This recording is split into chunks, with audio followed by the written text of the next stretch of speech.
Hey tribe, what's up? It's Shanna. I wanted to do a video for you and it's about protein, and I was just looking at stuff in my cabinet, and I think that this word gets thrown around a lot, and there's a good reason for it. But if you guys are here, can you give me a hashtag replay if you're watching the replay? And then if you're here and just watching, then and I'm live, then just comment and say, hey, I'm here.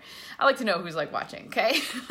But I wanted to do a really quick video for you on protein, and I think this is one thing that right now, the reason I'm doing the video is right now I feel like everywhere you look, things have protein in it, or they're claiming that they're a good source of protein. And honestly, in the American diet, I would say that most people struggle with hitting their protein requirements in a day. And so they see things and they read articles that says you need more protein, and that's true. And they're looking for ways to fill in those gaps. But marketing, and especially food marketing, is, I think I covered it on another video, it's super deceptive. And so I want to teach you a little bit on how to read labels. I have examples here that I just found in my cabinet of different things that you'll see. We don't eat a lot of packaged food, so I don't have a lot of like really good ones, but I'll give you some hints as we go on. But I just want to empower you and kind of teach you a little bit on like what to read in a label and what you're looking for, right? And so here's the first one that I want to show you. It's backwards for me because I wanted you to be able to read it. Okay, so peanut butter, right? We see this all the time, and right here it says 7 grams of protein, and it's like pretty big on the label, right? They're like trying to show it off that it's 7 grams of protein.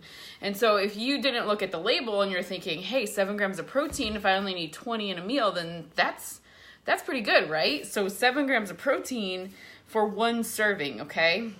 So if you flipped it over and looked on the back of this, there's also 8 grams of carbohydrates. But what this really is a fat, you guys. There is 16 grams of fat in peanut butter. Okay, so it's actually a better carbohydrate source than it is a protein source. But in all reality, peanut butter is a fat source, okay? So when you're looking at foods, don't necessarily look here, flip it over and read the back. And I'll kind of let you see that, but see where it says on there, I hope you can see that.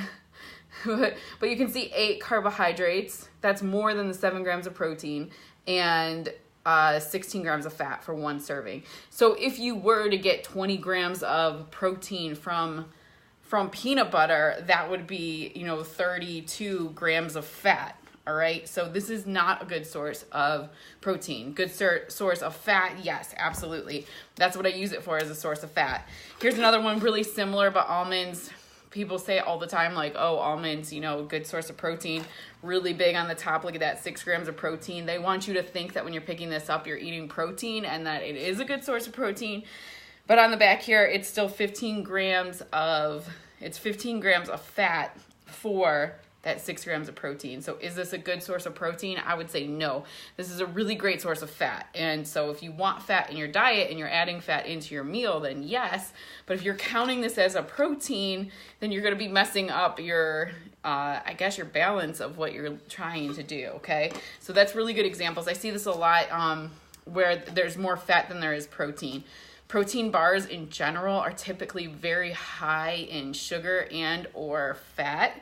So if you're eating protein bars, make sure that you're looking at them, especially the ones that are the worst are the ones that are all natural, paleo, because they're made out of dates and nuts and things like that. So they do have protein in them, but they're not a great source of protein. They're more of a fat source than anything else. So make sure that you're looking at that. I can't go through all of them, but just turn around, look at it. You know what I mean? All right, and then this one, okay, so I love this oatmeal because it's really low sugar, and it's an instant one, and it tastes really good. But this is a carbohydrate source. And you notice on here they don't put, like up right here, they don't put the carbohydrates in it. They're advertising the fiber, which 6 grams of fiber, that's good. Most people, if you're shooting for it, women need 25 a day, and men should have 30 grams of fiber. American diet typically doesn't allow for that, so that's actually a really good source of fiber from one meal. But 7 grams of protein, again, if you need 20, 20 is a minimum for a lot of people per meal, then this is not a great source. because let me tell you the carbohydrates on here. 28 grams of carbohydrates in one of these. Okay, so this is a carbohydrate source. I wouldn't even count that amount of protein with that carbohydrate is not even it's not even counted as a protein. This is pure. I wouldn't count the protein at all in this, is what I'm saying. The same thing with the fat.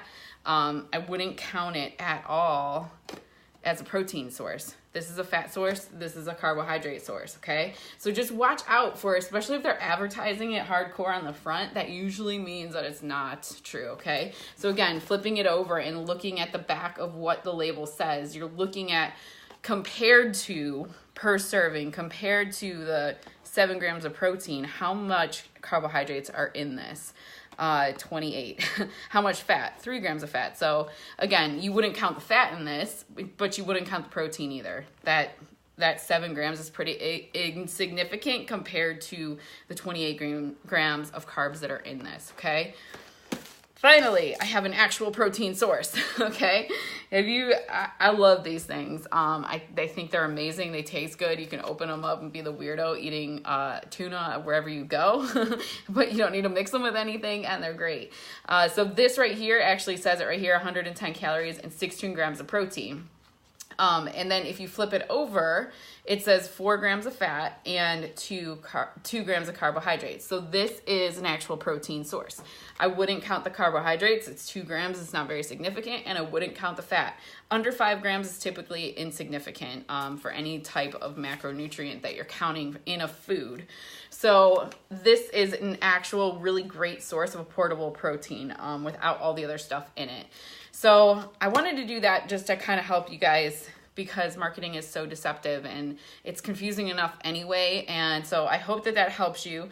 And I hope with those examples that you can kind of see that. But if you guys have any questions, like if you have any nutrition questions that you don't understand or you want to learn more about, I would love to help answer them. So if you have any, you can always post them in this group, post them on this video. Let me know like what you're struggling with, and I can do a video for you and help you on this journey. So God bless you. Have a good one, and I'll see you at the gym. Bye-bye.